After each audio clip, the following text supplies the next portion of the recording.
जय हिंद साहब। आपको बहुत बहुत धन्यवाद। हालांकि ये शब्द बड़ा छोटा है।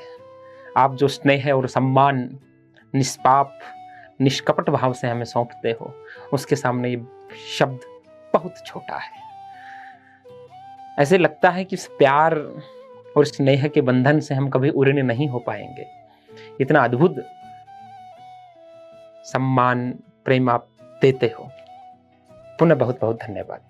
आपसे ये सम्मान पाकर, आपसे ये प्यार पाकर मैं कृतकृत्य हो जाता हूँ और खुद को बड़ा खुशनसीब भी समझता हूँ।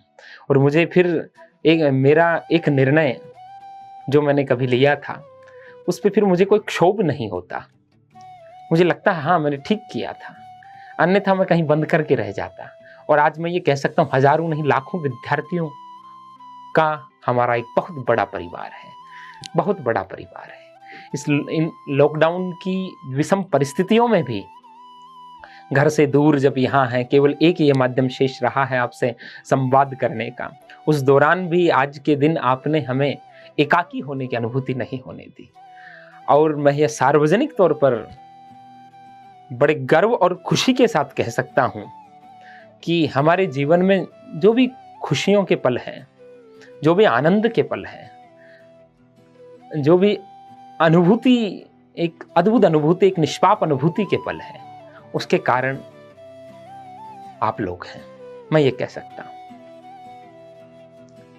और आपके इस स्नेह के बदले लौटाने के लिए हमारे पास कुछ भी नहीं, लेकिन हमेशा की तरह मैं 8 बजे उपस्थित हुआ और जो कुछ पढ़ा है, जो कुछ सीखा है, उसमें से कुछ 2 चुनिंदा कहानियां मैं आपको सुनाता हूं, 5 मिनट की।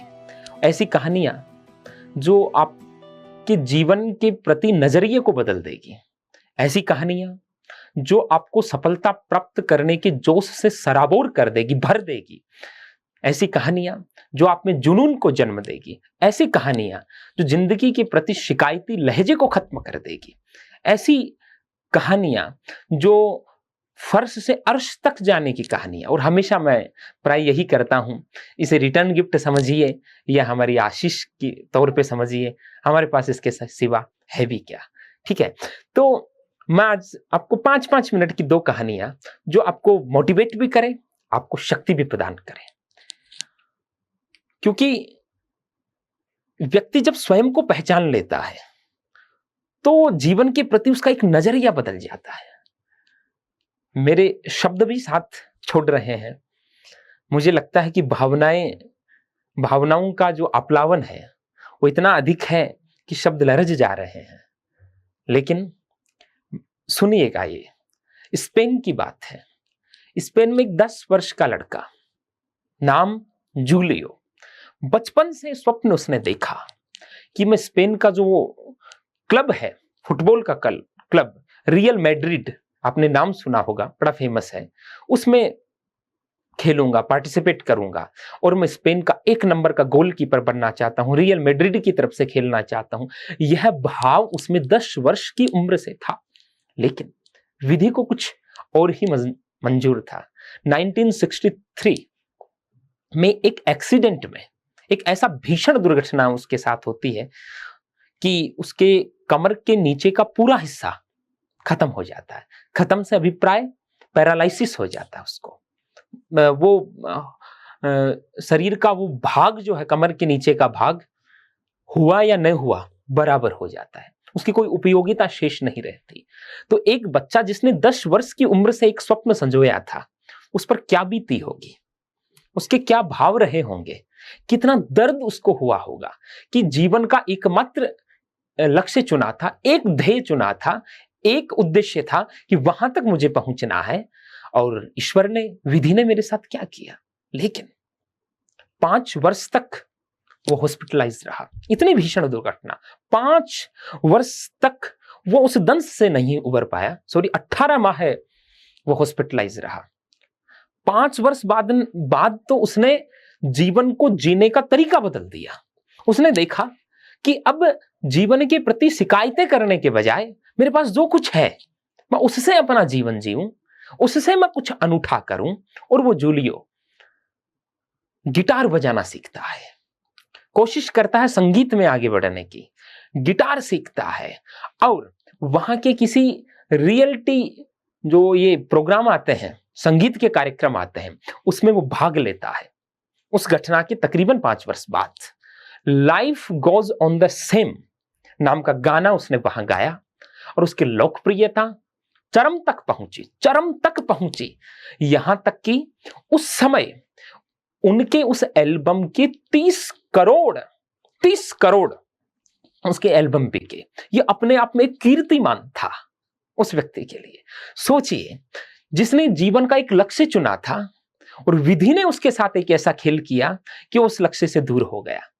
उसका शरीर उसका साथ नहीं दे रहा है, लेकिन उसने जीवन के प्रति निराशा का दृष्टिकोण अपनाने के बजाय, जीवन के प्रति शिकायती लहजा अपनाने के बजाय, जो कुछ था, जो उपलब्ध था, उसमें अपने संसाधन झोंके, उसमें अपने जुनून को प्रयोग में लिया और एक नया कार्य किया। उस समय 1968 में इतनी बड़ी संख्या में एल्बम बिकना, एक कीर्तिमान स्थापित कर दिया उसने। नाम था जूलियो इग्लेसियस, ठीक है। और एक ऐसी ही कथा, एक ऐसी ही कहानी, ये आप कहोगे गुरुजी ये तो 1963-68 की बातें हैं। मैं हाल ही ताजा में एक कथानक, ये ऐसे कथानक है जो हमें ऊर्जा देते हैं, हमें शक्ति देते हैं। और वाले दिन संध्या काल को आकर के मैं यही कोशिश करता हूं कि आपसे वार्ता करूं, संवाद करूं और कुछ आपको ऐसा सुनाऊं जो आपके जीवन में कुछ नया करने की आपको शक्ति प्रदान करे। 25 सितंबर 2000 की एक घटना, एक लड़की मैरिकल एप्टेन, उम्र 11 वर्ष, अपने अंकल के साथ घूमने के लिए निकली थी, लेकिन अंकल का पड़ोसियों के साथ कुछ विवाद था।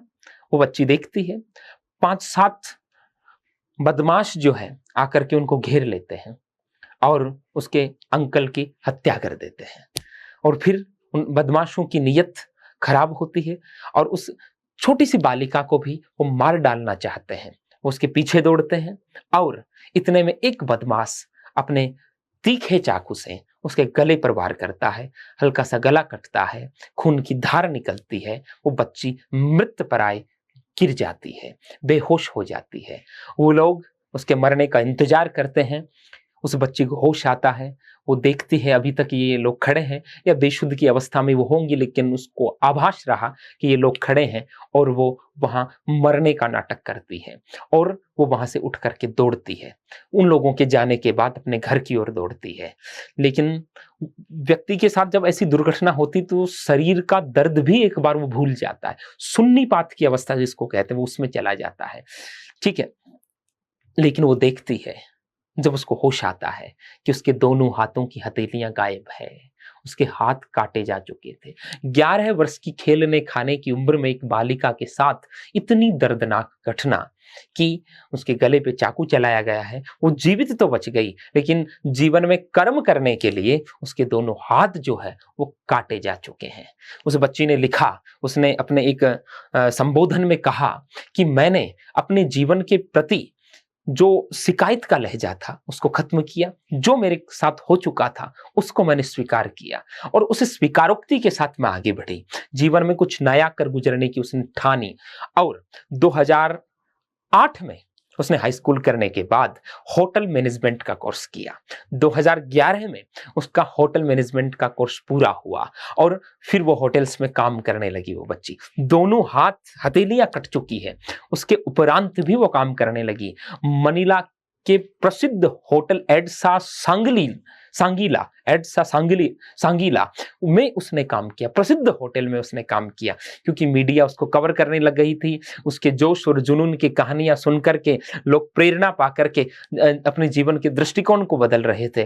विश्व के प्रसिद्ध शेफ जो रहे अल्जामिल बेंजा, उन्होंने अपने एक वक्तव्य में कहा कि मैं उस बच्चे के उत्साह को देख करके दंग रह जाता था।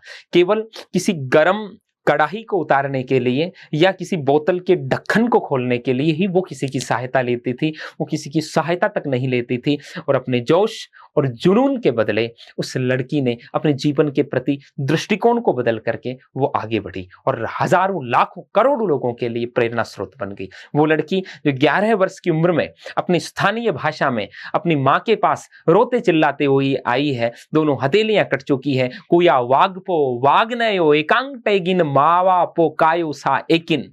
वहां की भाषा में वो कह रही है कि मुझे बचा लो, मुझ पे दया करो। जो उन आतताइयों के सामने ये चिल्ला रही थी, मुझ पे दया करो, मुझ पर रहम करो, मुझे छोड़ दो, मुझे बख्श दो, उसकी हथेलियां काट दी गई। लेकिन नैराश्य के भाव में जाने के बजाय उसने उत्साह के भाव को जीवित रखा और वो आगे बढ़ी।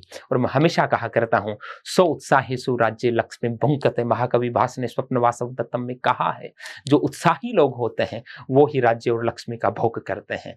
तो आपको भी अपने जीवन में यह उत्साह रखना है। अभी आप एक महापुरुष की छवि देख रहे होंगे जो कहा करते थे, जिसने स्वयं के बारे में नहीं जाना, स्वयं की शक्तियों के बारे में नहीं जाना, संसार में उससे बड़ा कोई गरीब नहीं। जो मैं व्यक्तिगत तौर पे मैं जीवन में यदि सर्वाधिक किसी से प्रभावित हूं और जिन्हें देख करके एक ऊर्जा मिलती है, शक्ति मिलती है, वो महान शख्सियत जो सैकड़ों वर्षों के बाद भी पूरे विश्व के युवाओं के निर्विवाद प्रेरणा स्रोत है, जिनको देख करके एक श्रद्धा का भाव जन्म लेता है। ऐसे स्वामी विवेकानंद जो कहा करते थे, नजर लक्ष्य पे रखो, नजारों पर नहीं।